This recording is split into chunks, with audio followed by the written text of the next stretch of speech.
Hey, what's going on, guys? Khordmaster here. So I have something inside this box that I am going to unbox and open up and talk about in today's video. So let's see. I have been on this road lately to explore Ableton and learn how to use it and really see if I enjoy using that program on my MacBook Pro here or my MacBook Studio there to make music in comparison to other DAWs that I used, most notably Khordgadget. I love making music in Khordgadget on my iPad specifically. It's just the most fun and inspiring thing for me. In the process of, trying to just explore different creative methods to create music, I've revisited Ableton. I think Ableton 5 or something like that from well over a decade ago was the first one that I checked out way back when. And right now I'm in a space where, let's see, I understand how to use Ableton. I understand how to make music in there. I understand certain aspects of it. There's a whole lot of stuff I don't understand. And those other things that I don't understand about it are things that I recently realized I don't need to understand. I don't have to understand everything. I need to learn what I need to know in order to make music the way that makes sense for me. And so that's what I've been exploring. So I use this MIDI controller. Okay, it's Keith McMillan. I love this. I have some stuff on my channel about this. You can look it up by searching for Keith McMillan. I may or may not put it as a little thing up there or wherever. Maybe I will. Probably won't if I don't remember to. That's fine. But what I want to talk about today is the fact that there is an element about Ableton that is anti-inspiring for me. And I didn't know what that was until potentially now, once I try out what's in this box. The long and short is the sounds in Ableton, I have to, first of all, the way they're organized, right? By sounds, by instruments, by packs, and then there's the whole filter system. I'm still learning all of that, but it seems to me like when I am, I'm amazing with the drums. I love the drums. I use knock. The drums in Ableton are incredible. The kits. I don't like making my own kits. I like using what's there, finding dope ones, and just jamming out. Okay, cool. But from there, there's bass, and then there's other. Let's call it bass and other. Bass, I use this app. I'm using this app, experimenting with it. This app called Mariana, whatever, from Moog, and it's really, really, really, really good. I like it a lot. So I suspect that that's not going to change. I'm like very, very much inspired by that. But then once I have drums going and I have bass going, and now I want to, sort of get some other stuff, some melodies, some interesting soundscapes, all that stuff. Ableton, there's probably like, I don't know, 1 out of every 10 to 20 sounds that I listen to that are inspiring to me, if that makes sense. A lot of them don't seem to be inspiring. There are certain ones that I randomly, seemingly get to, and I'm like, oh, this is exactly what I need in this moment. So I don't want to say that Ableton's Suite, and I have Suite as well. I have Ableton Suite. So I don't want to say that the sounds in Ableton Suite are not good, because that's not at all true, at all what I'm trying to say. What I am trying to say is that like the way that I get to different sounds presents, and the way that sounds are presented to me in the moment of creating music is not inspiring. I've been doing live streaming lately, and shout out to the amazing folks at Zounds.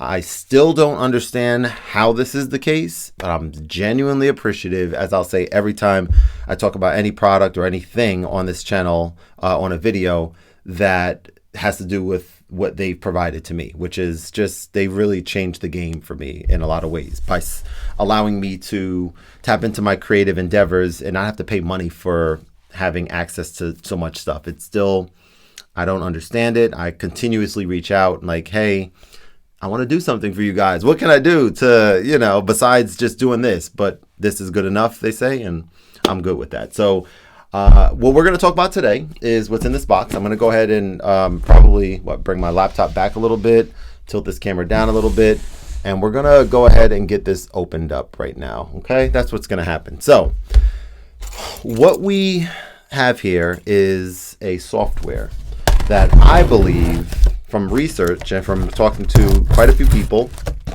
Benjamin since birth and someone else on my live stream was providing some really valuable insights. saying that like a lot of the sounds in Ableton are, you know, more geared towards a specific genre of music production. And what we have in here is, I have to like look at it. Hang on, Power Synth, Omnisphere. Yeah, okay, I'm sorry. So yeah, Omnisphere, okay. Power Synth 2, it says on it. And then we got some papers in here and stuff. And okay, so let's put this down. So this is just a software. This is just software that's quite expensive. I think it's like close to $500. And what I was doing a lot of research on this, and I really wanted to understand if this was what made sense for me. I'm not into sound design. I'm not into sound design really that much at all. Maybe this changes for me. Maybe, using this might change. I doubt that's going to be the case. What I'm most interested in with this is I'm interested in, as we tilt back up, and I'm gonna like talk while I'm actually opening and getting this installed on my laptop. That hurt. What I'm most interested in is just amazing and creative and fun sounds to add to my, my session view songs that I'm working on. I use session view almost exclusively right now, actually. And the thought is with this, as I proceed to get it open, the thought is that I have my drums already. Like I know how to quickly get to amazing drum sounds. I know how to, beef up the drum sounds using knock, like I mentioned earlier. And this, hopefully, the sounds that are in here are ones that are going to be just incredibly inspiring for me to just really unlock that thing that I need to have unlocked within Ableton. And I'm excited. I'm genuinely excited to explore this.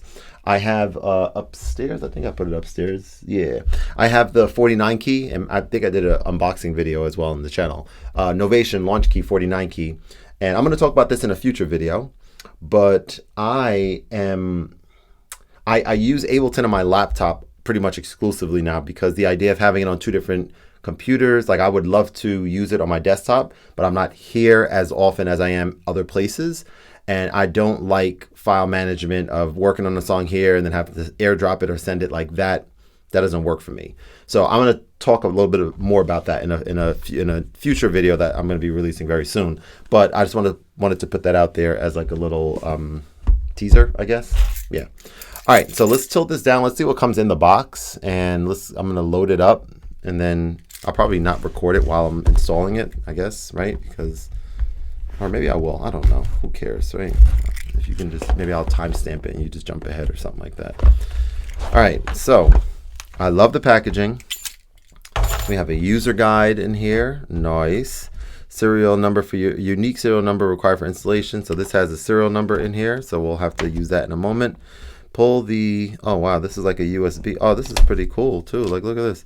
So pull the connector for USB-A jack, flip the connector for USB-C. Oh, I love that. I don't have to get something else. Okay, so you got, look at that. USB and USB. Okay, so here you go. I really like the packaging. That's good stuff. That's good stuff. Then you got like all these books and stuff here. So Keyscape. I think they make other stuff. Someone told me about like the bass Trillion and all this other stuff. Yeah, there you go. Or yeah, is that right? Trillion? Total bass module, and then the keyboard one. So we'll check these out. I didn't even want to request all these yet, because that might be overkill for me for what I'm trying to do for now. And plus I have like Rhodes, keyboard thing. So I think I'm good with piano sounds, and I'm using Mariano right now, as I just mentioned. So, I think I'm good with bass sounds as well for now. Let's see what this other stuff is. These are expanded. I don't know. This is just some other essentially advertisements, right? Sonic extensions, Omnisphere, some paperwork. Okay, and then what is this thing here? Built by Spectrotron. This is okay. Just some papers. All right, cool.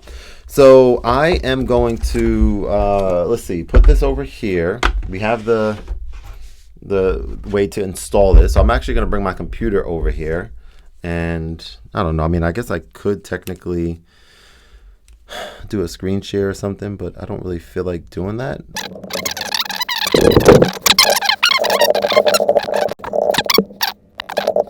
I'm using this Keith McMillan. I think I may have shared this in the earlier part of the video.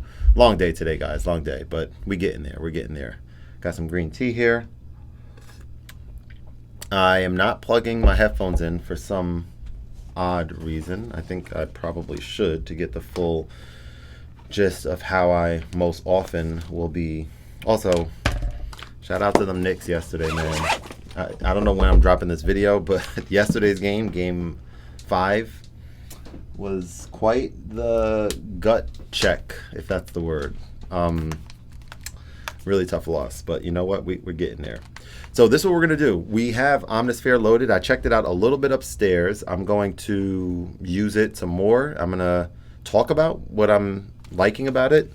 And yeah, go from there. I think hopefully everything here is set up properly. Hopefully. If we go to Ableton, we maximize this, and then we come here. So we have Omnisphere. So let me actually exit out, and I figured out a little trick, I guess. Command Option P. Doesn't work unless if it starts off open. So when it's open, Command Option P closes it. Command Option P opens it back up again. So that's pretty cool, I think. So here's Omnisphere. And let's explore this a little bit.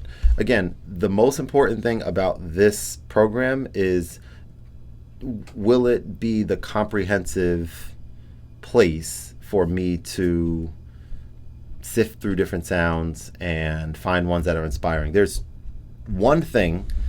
two things that I've found so far that I'm really excited about, and I'll talk about them as we go. But let's just have some fun. So I'm on this left side here, and let's go to something like Synth Poly. Click here. So first of all, when you click, you can do this little autoplay, and this plays some of the sounds. Let's turn this down a little bit. I was actually not liking the autoplay. It's nice that they have it, but I have a keyboard in front of me. So the sounds, I like the sounds. I'm putting these headphones on fully so I can really get into the groove here.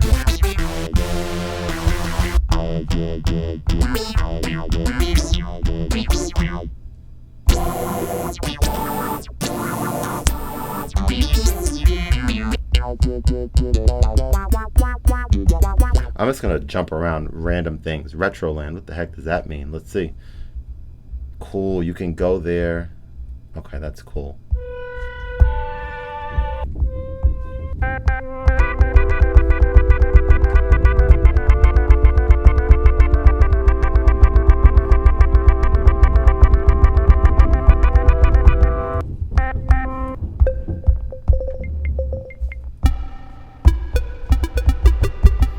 All right, so let's pause for a second. So when you find a sound, which I haven't found yet, but when you found one that you really, really like,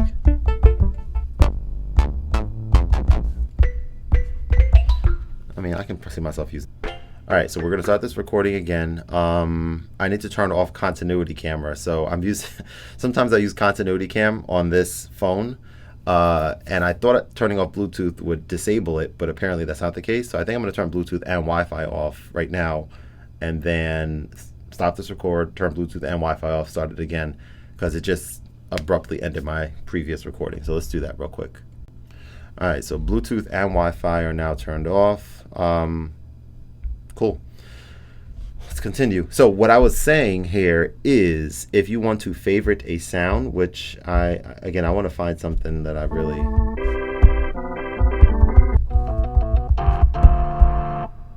That Hammond sounds super nice. So I believe the way that you favorite things is you click in here and you're like, is this a 1 star, 2, 3, 4, or 5? Oh, maybe it's a 4 star. So you click 4 and then you exit out. Now you have this saved as a 4 star. Now how do you get to your favorites is the question. I don't think I know that yet. I should have kept reading on in that thing. It's somewhere easy. I'm not sure exactly how to do it, but what I do really like is, let's go to like choir. We like choir sounds, or pads and strings maybe.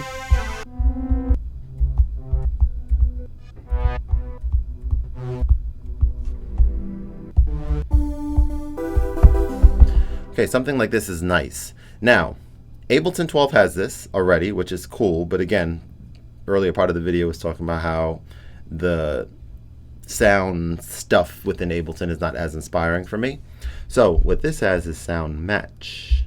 So this will give me a whole lot of sounds that are close to what the main sound is that I'm on. Let's see how accurate it is. Close meaning like doesn't have to sound just like it, but maybe a similar feel or something, I imagine.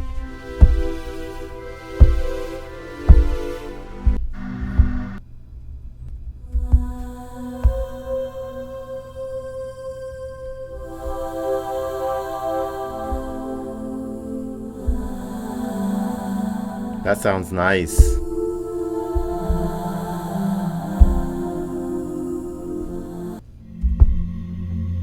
All right, let's go to some more like choir sounds. If I hit choir and hit enter, go to attributes and hit choir, enter. Let me see, hang on.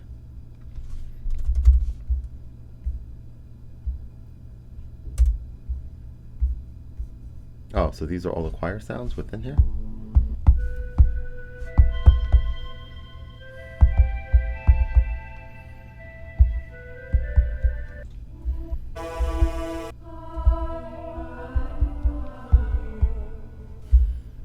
I'm liking what I'm hearing so far. Okay, so the the camera thing, continuity camera thing happens, it interrupts even with Bluetooth and Wi-Fi off, which is very interesting because I thought those need to be on for it to work. Nonetheless, I'm going to stop this recording and I'm going to go into settings and disable continuity camera and only enable it back when I need to use it because I don't like this, you know, coming up during the recording. That's kind of not cool. All right, be right back.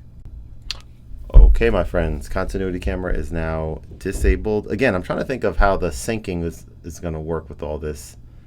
I don't think I can still do it for today. Oh, he can still work today. Okay.